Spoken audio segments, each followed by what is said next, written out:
Good morning, everyone. I'm delighted to be here to celebrate with all of you today. Welcome to the ERIM Awards 2024, even though, of course, we are already for a little while in 2025. Now, usually we do these awards at the end of the calendar year, but as many of you know, RSM, and I think it's safe to say the university at large, also has been in really difficult times recently. So at the end of the year, it just did not feel quite like the right time to have this celebration.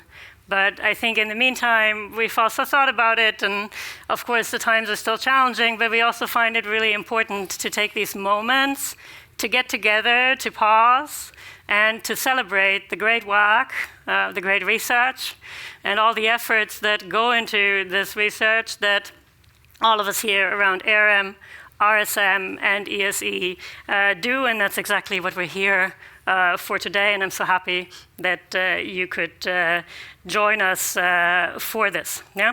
My name is Inga Huffa. I'm the scientific director of ERIM, and I'm here with my wonderful co-host, Pilar, who's our associate director at ERIM. Thank you, Inga. Well, good morning, everyone. It's really a pleasure being here to celebrate the excellent research we do at ERIM, ESE, RSM. And I think that this is the first time, I think that this is a bit of a historical moment for the two of us, that, you have two female international vice deans co-hosting this event. I think that this is a milestone to celebrate. And this is especially meaningful because, in a discipline like ours, business and economics, and we are really, this is, where we have quite some work to do. And this shows the efforts to promote diversity and representation in academia. So before we dive into the program today, I think it's good to spend a bit of time to acknowledge, to do some acknowledgements and share some information. Unfortunately, Krisa, the executive director of ERIM, cannot join us today. But, despite that, her not being here, I think we want to express our gratitude for all the good work and the impact that she has on the ERIM community and building bridges between the two schools. So, I'm going to give a round of applause. So, and let's also take a moment to thank the ERIM office. There's a lot of people that put a lot of effort to make this community. Their commitment and support are really instrumental in advancing ERIM's mission and making celebrations like this possible. So we deeply appreciate all that each of you do. So thank you.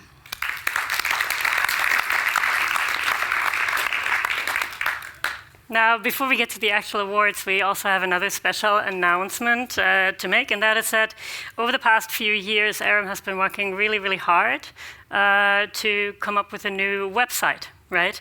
And the aim of this project has really been to make sure that we have an easy way to navigate to all of the information that we have and to give this a cleaner look.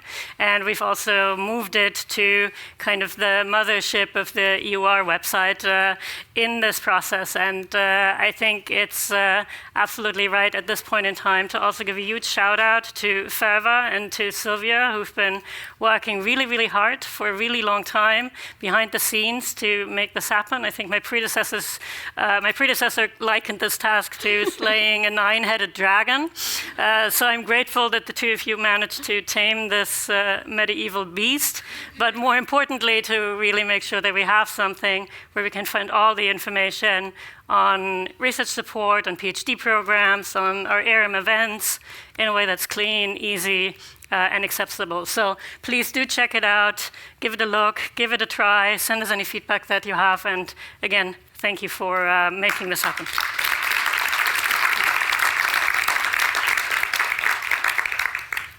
Okay, and I think now it's actually time to move towards the awards. Oh no, sorry. Yeah, that's okay. You can keep going, Inga. What? So I think moving to our program today, this year, we are honoring research across 4 categories.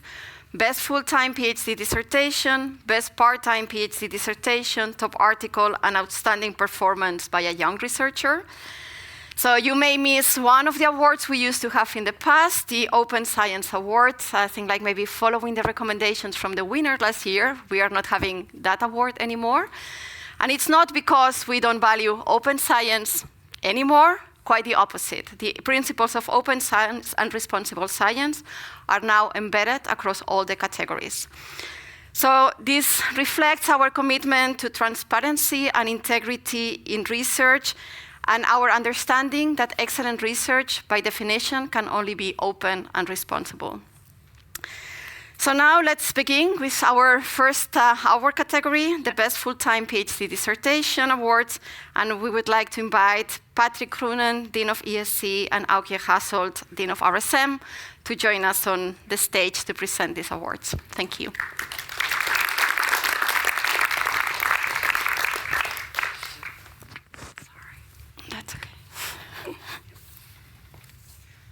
So hello. Oh, it's not working yet? Yeah, it is. Yeah. Hello all. It's really great to see you all here at this important meeting. And I'm really happy to be here and together with Patrick. Well, absolutely. This is for me, well, one of the yearly highlights to celebrate our research. So I'm very much looking forward, well, to see those who have won the awards. Okay. And I'm really pleased to share that we have 2 winners for the ERIM Best Full-Time PhD Dissertation Award. And now it immediately says I need to say who it is, but I like to build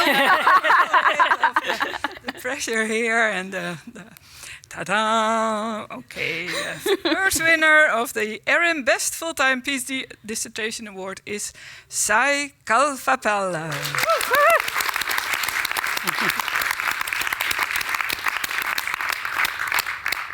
And it's for her dissertation titled Breaking the Conduit, a relational approach to communication in management and entrepreneurship.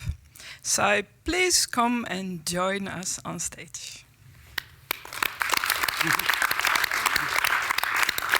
Welcome. Yes, please. Sit down. Yeah. It's really great to see you here.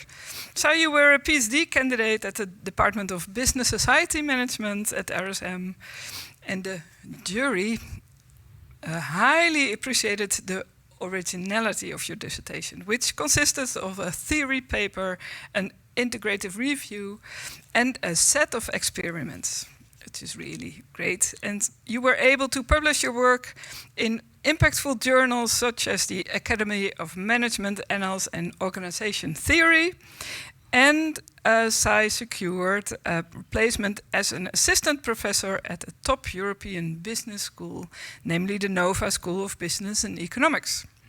A key contribution I'm citing here of her dissertation is her demonstration of how research fields limit their theorizing by only focusing on the West, and to show how expanding theoretical perspectives to include underrepresented populations has the power to reduce inequities.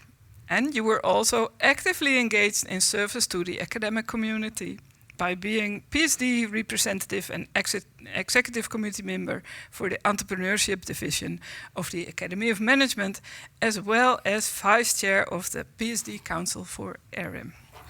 And I think that's really great, and you really receive. Okay, yeah.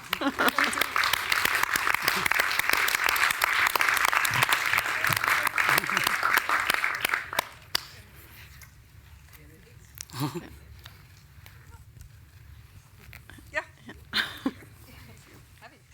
Yeah, it is. It is. So, can you please explain us the main findings to your dissertation?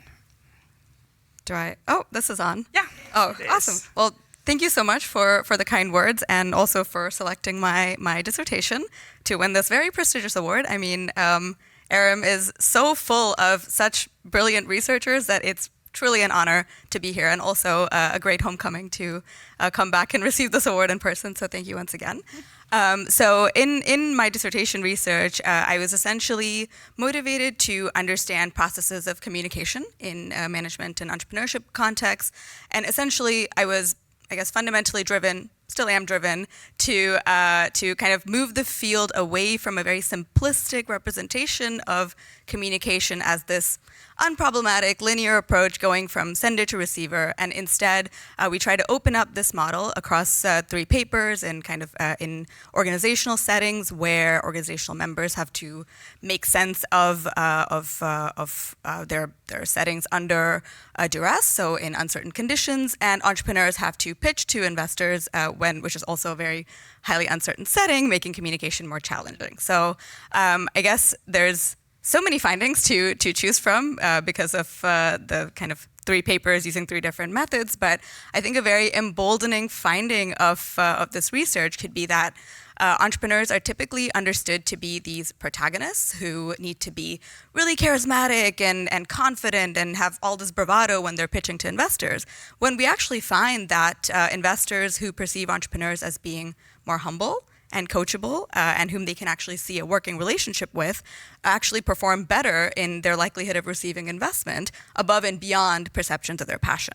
So this is really important, right? So this kind of opens up the playing field to entrepreneurs who might not necessarily possess one set of these really discrete communication skills, and instead kind of saying, well, if we can actually show that we can build a relationship, a working relationship together, there's potential to learn from investors and actually be coachable, this goes a longer way. So I think that's a good finding to share, and hopefully it gives us hope for seeing startup founders represented across different contexts. Yeah, thank you very much. I think it immediately changes the way we are looking at certain groups of entrepreneurs. I hope so. Yeah, so. And it also kind of it gives more space for marginalized communities to be more represented in this almost prototype that we have of entrepreneurs is typically being white and male. That's kind of what we see in the community and in this research context as well. Yeah. Okay, very interesting. Thank you. Yeah, and after her PhD, Sai has launched her academic career and currently works as an assistant professor at the Nova School of Business and Economics. And we would love to know, what was the defining factor for you in landing this first academic placement? That's a great question. So I think the support that I received from the ERIM community, I cannot understate how important it was for me to actually, be on the academic job market, as it is called, and to actually secure this placement at Nova. So it's a process of, I think, socialization in trying to understand what it means to go from being a PhD student to a member of, the professorial community. It's still a sense-making process that I'm still engaged in because I've only been there for a year. But essentially, I think it was very helpful to have people comment on my mock job talks, have them look over my materials, the countless conversations that I've had in hallways and at the coffee corner and knocking on doors, and I never got a no. And I think that's really a testament to the kind of scholars that we are in this room and also outside at the school, that we are willing to mentor and help junior colleagues in living their dreams. And this is very much me living my dream, by the way, a very full circle moment, because I can remember being there in the first or second year of my PhD and being so impressed and wowed by what I was seeing over here. So yeah, it's a real honor. Thank you. Yeah, it's great to hear that you felt supported as well. Absolutely. Thank you. Thank you very much. Congratulations.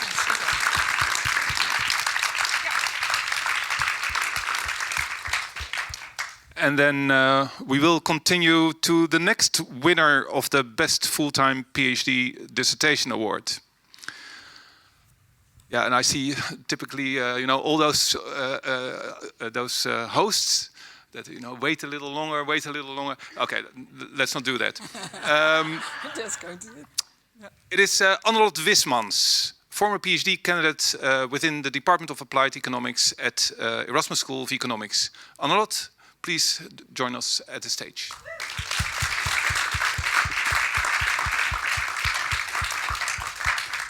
Congratulations.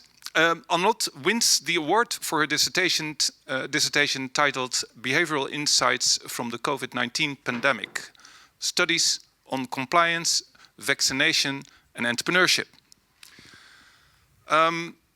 Anlot's dissertation covered 3 themes: compliance with COVID-19 measures, these vaccinations, and entrepreneurship during the pandemic.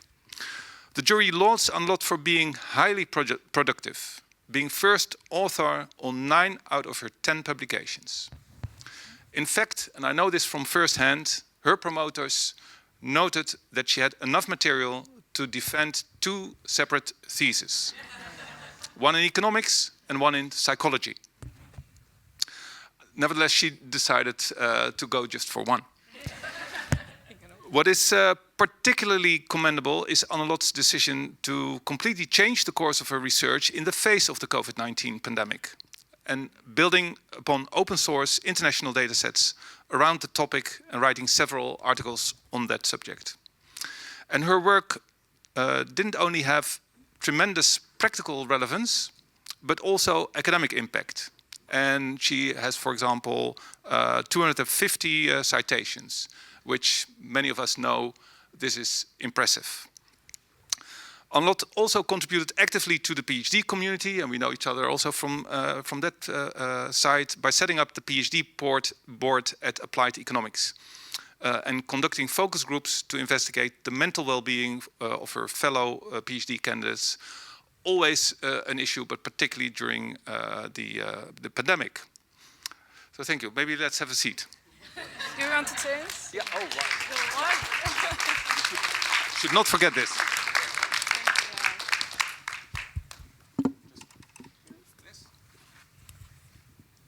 All right, thank you. Yeah. Yeah.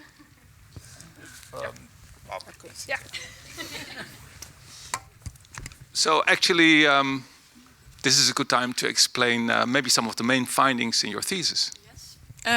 Well, first of all, thank you so much for these very, very kind words and for the award. I feel very honored, and also, as I said, it's great, to be back for this occasion. And thank you so much.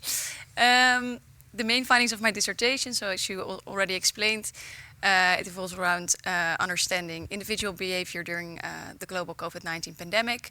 And that was also the trigger for me to change the topic of my dissertation. So also I need to thank my supervisors for being so flexible and enthusiastic to make that possible. But we collected, set up an international network in 10 countries collecting data, survey data, and that's the basis for most of the studies. And as you said, it evolves around compliance with vaccination or compliance with COVID-19 regulations, vaccination behavior, and entrepreneurship. So I'll only highlight some findings. In one of the studies, we looked at the dimensionality of compliance with COVID-19 regulations and showed that it should not be studied as being one construct, but actually that there are 2 types of compliance, compliance with more social distancing related regulations and hygiene related regulations, and they're only weakly related to each other and predicted by different factors. Related to vaccination behavior, we looked into the psychological drivers of getting the vaccine, and amongst others showed the relative importance of the willingness to protect others around you to get vaccinated, so collective responsibility. And related to entrepreneurship, we also looked at how entrepreneurial aspirations of students changed during the pandemic, and amongst others showed that female students were more likely to indicate that their intentions to start a business after they graduate decreased. So I think for the rest, I refer you to the dissertation. Maybe I can ask a question that I think is, well, even currently in the news. There's this measles outbreak in Texas. Mm-hmm. What kind of recommendations would you have for the authorities there? Do you? Yeah, I think the sentiment and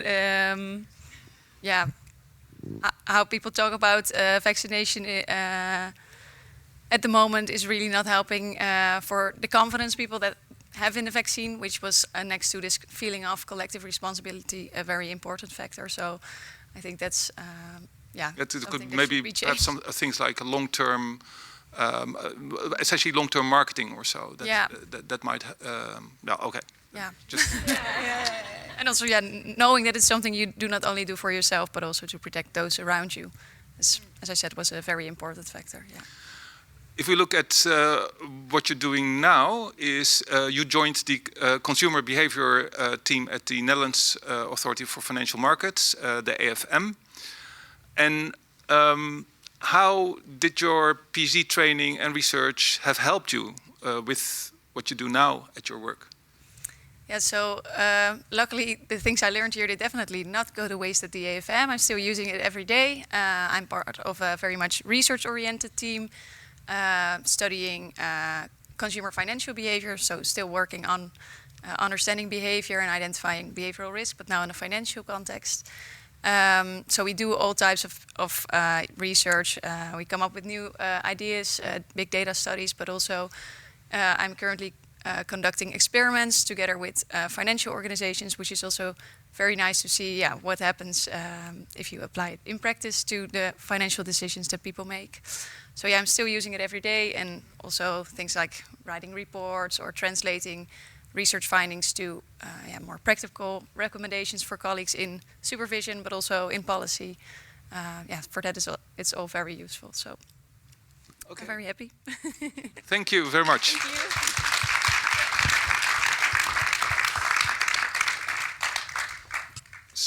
Sai and Anlot produced a certainly highly impressive thesis, and both I think can be seen as the type of PhD student that ERIM embodies.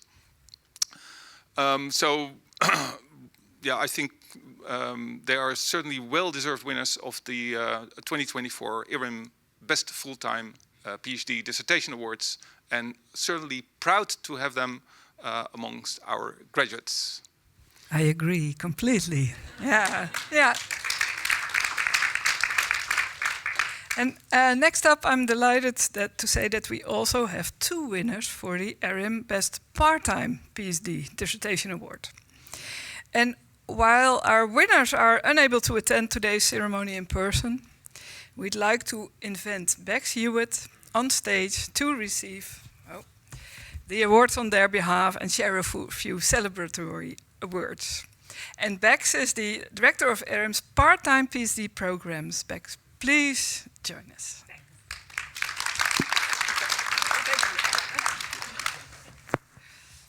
You must have noticed that we are changing standing and seat differently than it says in our documents.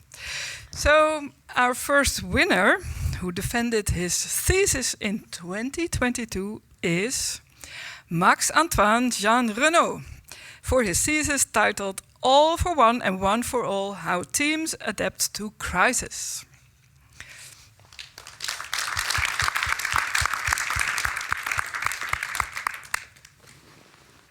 And the jury selected Max as one of the 2 winners based on his impressive 2-year longitudinal qualitative study in healthcare.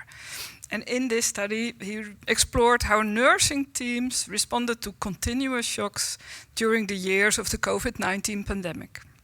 Max's thesis not only offers important theoretical strength by introducing the concept of effective leadership to explain how leaders regulate team emotions during crisis, very important, but also he offers important practical impact. His insights are critical for leaders and team members to understand how to cope with crises as they unfold. His insights have been published in the California Management Review, and he is revising another paper for a premier management journal. A very well-deserved award in recognition of this important research. As Max is unable to join us, he has shared a video message with us. Hello, I'm Max Renaud. I'm delighted to accept this award for my part-time PhD thesis.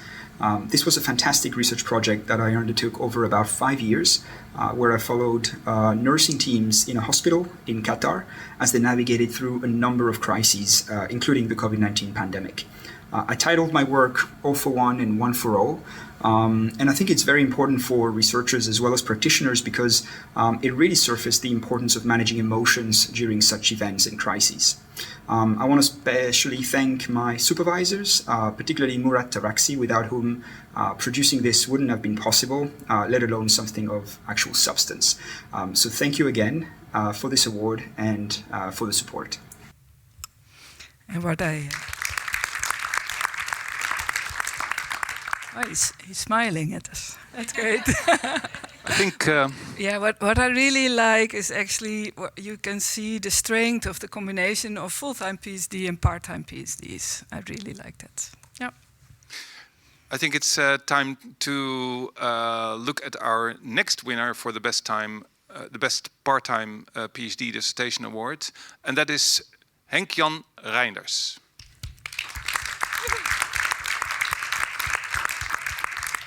Henk-Jan defended his thesis in 2023, and the thesis was titled Financial Stability in a Changing Environment. And the jury praised Henk's thesis for addressing the important grand societal challenge of the impact of climate change on the stability of the financial system.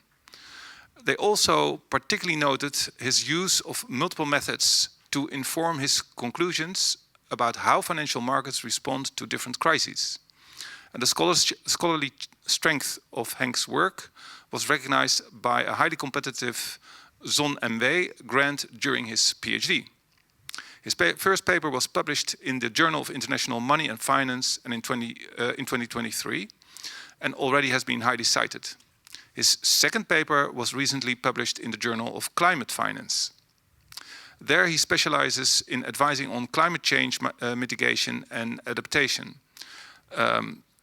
climate-related financial risks, carbon markets, and climate finance. Henk couldn't be here and also has shared a video message with us. Hello from Washington, D.C. My name is Henk-Jan Reinders, and I completed my part-time PhD in 2023 with a dissertation on financial stability in a changing environment. I currently work at the International Monetary Fund, where I apply my obtained research skills almost every day. Unfortunately, I can't be here in person today, but I'm very grateful to receive this award. And I would also like to take the opportunity to thank my thesis supervisors, Dirk Schoenmaker and Matthijs van Dijk. So thanks again, and I hope you have a wonderful day.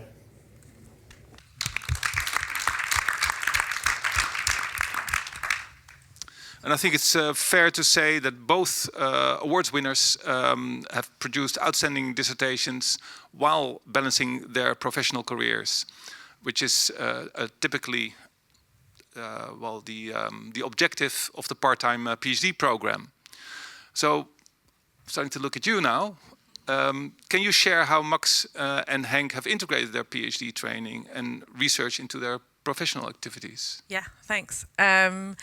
So, I mean, I think what we see from both Max and Henk-Jan is the superpower of the part-time PhD in balancing these two dual goals. As a scholar practitioner, and we position the whole program around becoming an engaged scholar, but for our part-time PhD candidates, their journey starts in a different place. You know, our full-timers are often coming from an academic background and learning how to apply that to practice.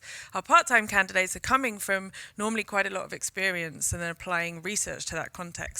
And I think you can see from the roles that they hold now how successful they are with that. I have their job titles because they're complicated. But you saw that Max is the Director of Innovations in Global Precision Health at the Cornell University Weill Cornell Medicine in Qatar. That's why he's not here today. And I mean, his insights about the importance of affective leadership in the kind of the context of nursing teams, he's applying that in his own role as a leader. But then, of course, these insights are helping him also to advise others in his role in these innovations. And from Henk-Jan, as you heard, he's at the senior economist at the International Monetary Fund. And as you mentioned, he specializes in climate finance. So his thesis is just exactly related to this topic. And I think for both of them, then throughout their PhDs, they were integrating these kind of two worlds in this beautiful kind of synergy that create the thesis at the end. Yeah. It's impressive, actually. I think it is. our network, because of our alumni PhD, former PhD candidates, is also impressive. So if you zoom out a little bit, and so if you look at these two outstanding candidates, what do they exemplify about what we're trying to achieve with the part-time PhD program? Yeah, that's a good question. I think it was wonderful this year. We received quite a few nominations for the part-time PhD thesis, which I think is a reflection of where the program's got to in the last 10 years, because we're celebrating this year the 10th anniversary of the part-time PhD. Woohoo! Yeah, absolutely. And so I think then what we really see from Max and Henk-Jan is exactly what we hope from the program. Not only are their theses, and you can see that in the way they've published, the funding that they've got, but also just the quality of the thesis itself, exemplifies the ERIM principles around research quality, research impact, research integrity, whilst also just dealing with these really big societal issues and having such an impact on the world around them. And I think this is something that makes me incredibly proud to hold this role, because I see our part-time PhD candidates and the impact they're having on their area of practice, on the markets they operate in, the people around them, through the research they're doing, and how they grow into these scholar practitioners throughout the program. And you certainly see this from these two candidates. And the differences in their thesis, I think, is also just exemplifies the real range of topics that we have methodologically, but also dealing with very different types of issues. So, yeah, I'm so happy to see them receiving this award this year. Yeah, thank you very much. Yeah, and with that we conclude the PhD Awards, and we will hand it over back to Inga and Pilar. Yeah. Thank you so much, Aukje and Patrick, and of course, most importantly, really, really huge congratulations to our fantastic winners, and also so grateful to Sai and Anlot for really joining us here today. I think that also makes it extra special for us. Speaking of special, now is the time for me that I would really like to invite a special guest to join me on the stage. I'm incredibly happy that she can be here today and also celebrate with us. Can you please join me in welcoming the Rector Magnificus of our university, Jantine Schout, to the stage. Thank you very much, Inga. And I'm also very pleased to be here, seeing so much beautiful, talented, but also very passionate PhD students, but also the part-time PhD. I think it's a really great program. And I just also said, actually Richard said to me, we should do more with those people. You know, we have a very good network. So, thank you for inviting me, and also to have this role in this program. So, it's my honor to say who will be the ERIM Top Article Award winner for 2024, and the person who wins it is Matthijs Korevaar.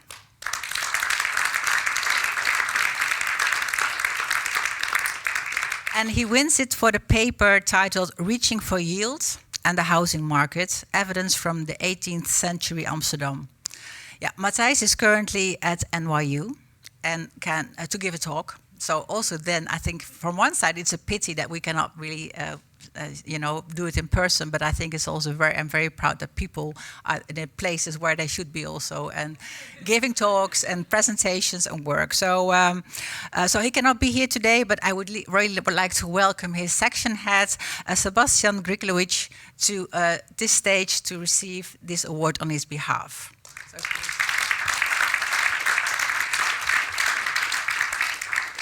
before I hand over the award, I will first say why the winner, Matthijs, receives this prize.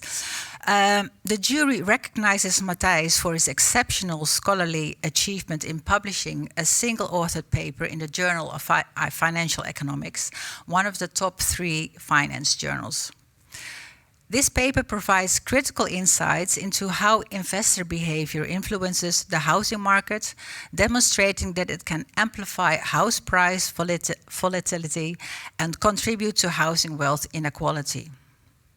Notably, Matthijs uses data from a housing boom and bust in the 18th century Amsterdam housing market. He combines it with smart use of timing of wars driven by the death of foreign rulers to make a broader scientific contribution. This is a rare and valuable approach in top-tier finance research. Beyond academia, the paper has had significant impact, attracting widespread media coverage from international outlets such as Forbes and Economist, as well as also our Dutch newspaper like Trouw. His commitment, and that was already said in the beginning of the importance of open and responsible science, but also Matthijs is really committed to open science, and he also further underscores the paper's importance, ensuring accessibility by making it available under open press and sharing the data and also the replication packages publicly. So, as I already said, Matthijs is not able to be here today, and so he also shares with us a video message. My name is Matthijs Korvaar. I'm an associate professor of finance here at ESE, and much of my work deals with housing markets, both in the present but also in the past. And I'm incredibly grateful to have won this year's Top Article Award for my work on reaching for yield in the 18th century Amsterdam housing market. It's an incredible honor, and I would like to thank ERIM very much for it, and also for paying these outrageous submission fees that finance journals charge these days. As this was my job market paper, I also would like to thank sort of my advisors, but also my colleagues in helping me think about this paper and getting the revisions done, as well as many research assistants that I worked with to share the burden of digitizing thousands of archival materials that I went through for this paper. It was a pleasure, but I'm also very happy to have it done and to receive this award. Thank you.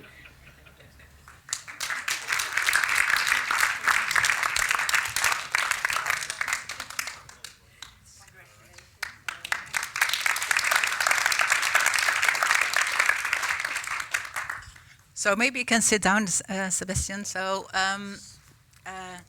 maybe you can share with us some of the key messages that he has published, particularly also for the academia, but also for practice. Yes.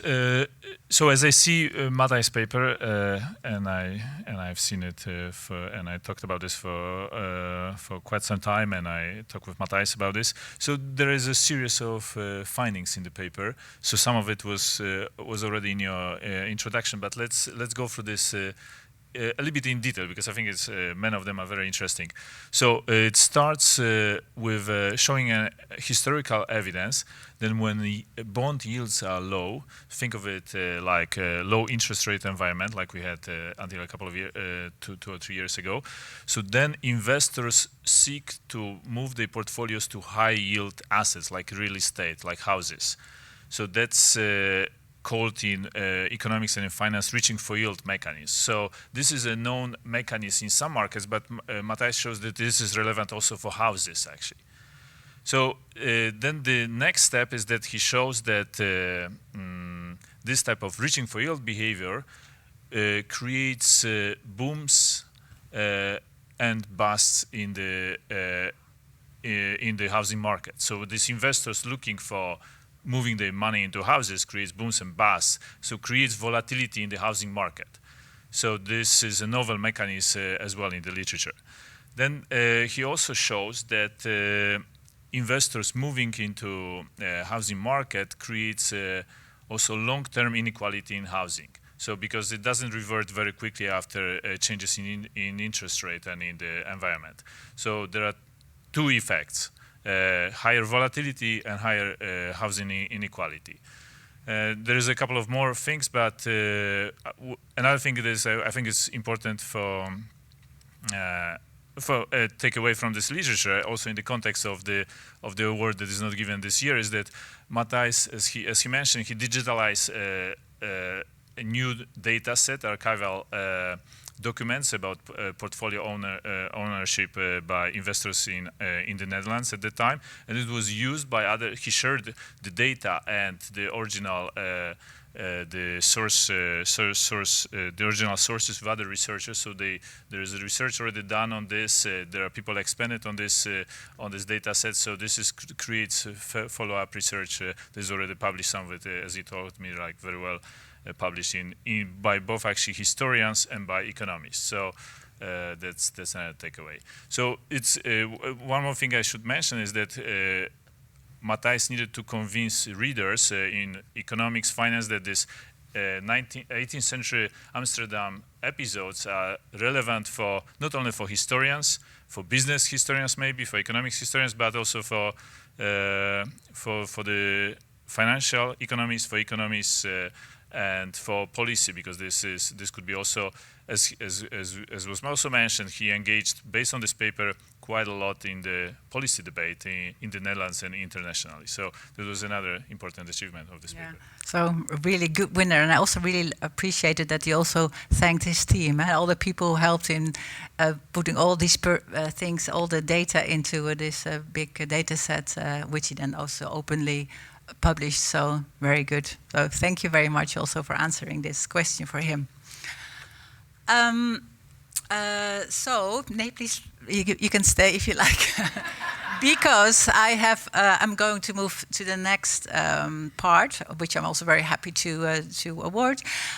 So we have 2 winners for the ERIM Awards for outstanding performance by a young researcher. And so, yeah, some of you may wonder why I asked Sebastian to stay, is because he's also the first winner for this beautiful award. It's not Sebastian himself, but again, Matthijs Korevaar.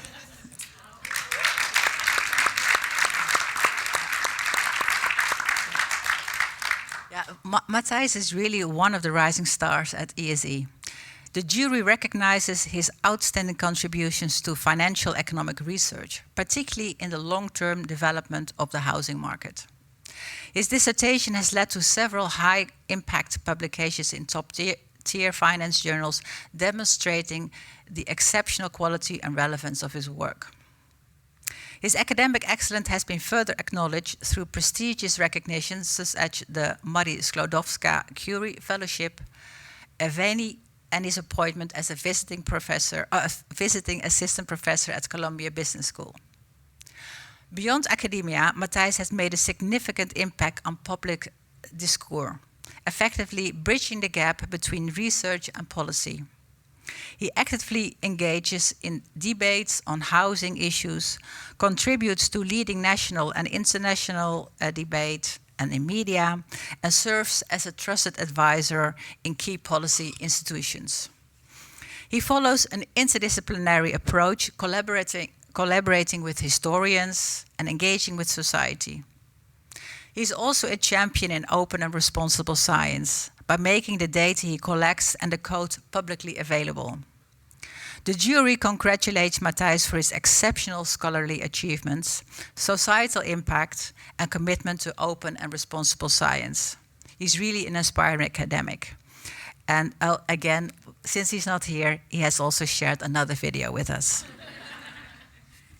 Well, I was already incredibly honored and surprised to have learned that I won the Top Article Award, but I was really surprised when I learned that I had also won the Young Researcher Award at ERIM. So it's an incredible honor again, and it makes it even more unfortunate that I can't be there. I already had committed to giving a seminar in the United States, so I hope to be back soon. Again, I'm super grateful to have won this award, and I think for this one I would really like to thank my colleagues and the Erasmus community for it. I think ESE really has shown to be a good place to do both sort of top academic work while also leaving me sort of the room to try to make a social impact for it. And I would like to thank Sebastian Griglovich in particular, my section head, who's here to receive this award on behalf of me and has supported me a lot. So thanks to ERIM and thanks to all my colleagues. Thank you. Okay.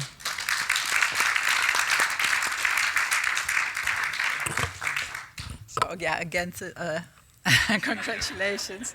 So we will send this to Sebastian, to Matthijs. So yeah, please, you can still again take a seat. Yeah, you have to get a big bag to take it home with you. So we're going to move on to the. Please, you can take a seat. We're going to move on to the other winner of the ERIM Award for Outstanding Performance by a Young Researcher, and that person is Sebastian Gabel.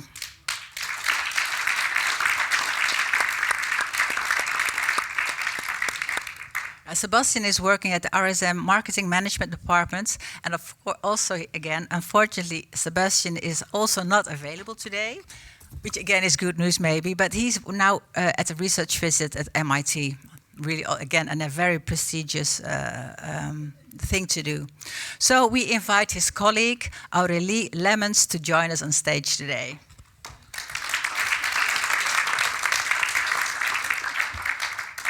Sebastian, too, has achieved a truly outstanding start of his academic career. The jury highlighted that Sebastian exemplifies how scientific excellence and real-world impact can effectively reinforce each other. As a quantitative marketing scholar, his work is focused on using machine learning tools to develop individualized interventions that affect consumer behaviors. His work is regularly published in the premier outlets in the field and strongly cited by his academic peers. Importantly, his work is also geared towards producing strong business and societal impact, in particular by deploying the tools and intervention he develops to promoting sustainable behaviors. Prime examples of this are his Vini project that focuses on a deep machine learning approach to developing personalized interventions to foster sustainable behaviors, and his work with his partners in the Convergence on designing climate risk labels for individual homeowners.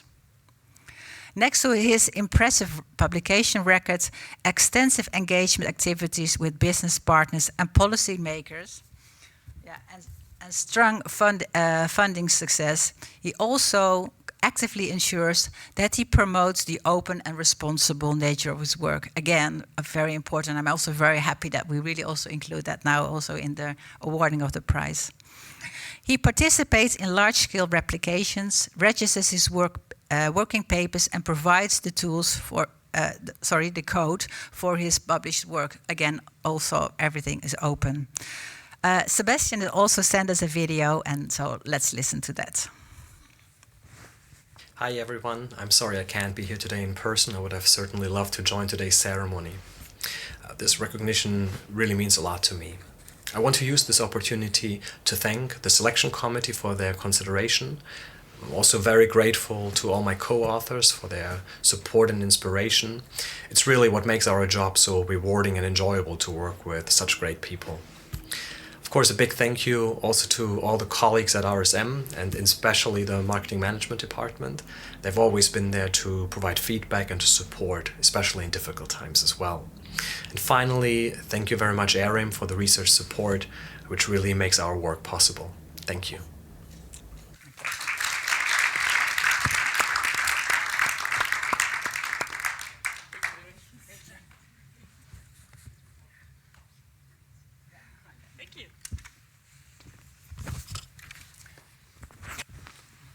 Okay. So I actually have two questions for the both of you. And the first one is because you are both close colleagues of Matthijs and Sebastian. You know them very well. And maybe you can say something how their work and also their approach to research embody the type of research excellence that ERIM tries to promote. Maybe I can start with you, Aurélie. Yes, first of all, I'd like to say that I'm very happy for Sebastian. He really deserves this award. He's working very hard. He's a very driven academic. When he joined us a few years ago, he already actually accomplished a lot of things, even though he joined as an assistant professor. And he has a very deep intrinsic motivation to, and now I'm coming to a question, to actually make an impact. So I think Sebastian really cares about finding research questions that can really help society in general. And first, in the beginning of his career, it was more like businesses, but now it's more society in general, especially in the view of sustainability issues that we are all facing. And he's trying to see if he can actually develop solutions to actually make a difference. And I think that's wonderful to see, and actually aligns very well with, I think, what many people at Erasmus are trying to do. So I would say that's for me like the main thing, if I can say one. Okay, thank you. And maybe you could also add? Yeah, on Matthijs, as far as I know him, he's very driven and ambitious, and also willing to take risks, because he was describing to me this path to this paper and some of his other research, that it was seen as kind of risky to focus so much on historical data. He works also on contemporary data recently, also in the housing market, very influential work he has. But his first set of papers from his dissertation was on historical data. And many people, he was saying, were saying that it may be risky, but he took the risk. He found the niche that, as I mentioned earlier, that was something that was, as he convinced the audience, it was not possible to do on more recent data. There was some special unique setting in this Amsterdam 18th century data, and he went for it, and he succeeded. That's one thing that I think is part of his kind of special characteristics. So he goes for difficult, challenging questions. Yeah, so actually boldness or courage, but also impact. So creating societal impact, that's something that's really part of ERIM's, yeah. And what I recognize in what you are saying is this, I think this is also possible because we received the independence and the freedom to do it. I think there is a lot of trust that people put into us in this organization that allow us to go for those maybe high risk, high impact problem. And I think they see that as one of the things that make us so successful, I think. Yeah, so to give space and to be open to new people. Yeah? Yes. Okay, nice to hear. But this is also giving space by supervisors, probably, yeah, the professors or people in the team. But maybe you can also say something about what it takes in terms of research support and also environment to sustainably foster outstanding performance of our researchers. So maybe I start again with you. So what do they need to really also be so successful? And for Matthijs, I think what is important is to have support in data collection and data management. So his projects, as evidenced by the papers we discussed mostly, is very much data driven, and lots of labor is involved there. So access to research assistance or grants to collect the data, maybe acquire data. This is something crucial for this type of research. So I think there is a lot of support from ERIM in this direction, and I think it's super important. Yeah. Yeah, support from ERIM and also support from the group, I think. I think personally we are in the marketing department, we are in a group with a lot of people being around actually on a daily basis and a lot of interactions. That's also why I joined this department. I think we try to foster intellectual curiosity, and we are open to other people's work. The group is very diverse, a lot of different kind of research. And actually, I saw it for Sebastian. He started from a more computer science perspective. He came in, he started talking to consumer behavior researchers, and he developed new ideas, new collaborations, and that made him flourish. And I think with this openness, I think it's very important. I think also personally that if you also work in a specific field and you work together with other disciplines, also your own specific field can become better because you learn from other disciplines. And also if you even then also can work together, it can also make it even better. So thank you very much, Sebastian Aroli, for taking this award in your hands, and I wish you good luck. Thank you.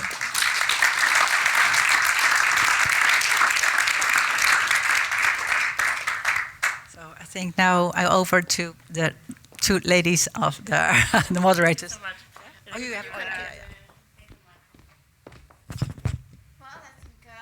Well, it's been a nice ceremony. Good to see all these nice winners. So I think that with that we conclude this year ERIM Awards. I think a huge congratulations to all our winners. So thank you to everyone that was nominated. It wasn't kind of an easy choice to pick the winners, and also to the broader ERIM community. I think the research you do, makes a real impact. It inspires us all, so it keeps us moving and going. So we really encourage you to keep pushing the boundaries and striving for excellence so that we can keep having these amazing winners every year. Finally, a huge thank to the organizers of the ERIM Awards, and in particular, Ferva, Anna, and Krisa for putting this wonderful ceremony together. Yes. Yes. A huge clap. So to our external jury, so we had external members going through all the nominees and for contributing with their time and insights. A big thank you to them. And of course, to our deans and directors for making this event extra festive. Thank you all. Yeah, thank you so much. And I know it's a dangerous place to stand between anyone and lunch. So I would now like to invite all the winners and the delegates to maybe stay behind with us so we can take just another round of photos with everyone and everyone else. You can head in a minute to the foyer, start enjoying the lunch. We look forward to joining you there and continuing the celebration. Thank you so much for coming and for celebrating with us today. Yeah. All of you inspire us on a, I think, very regular basis. It's great to have you here.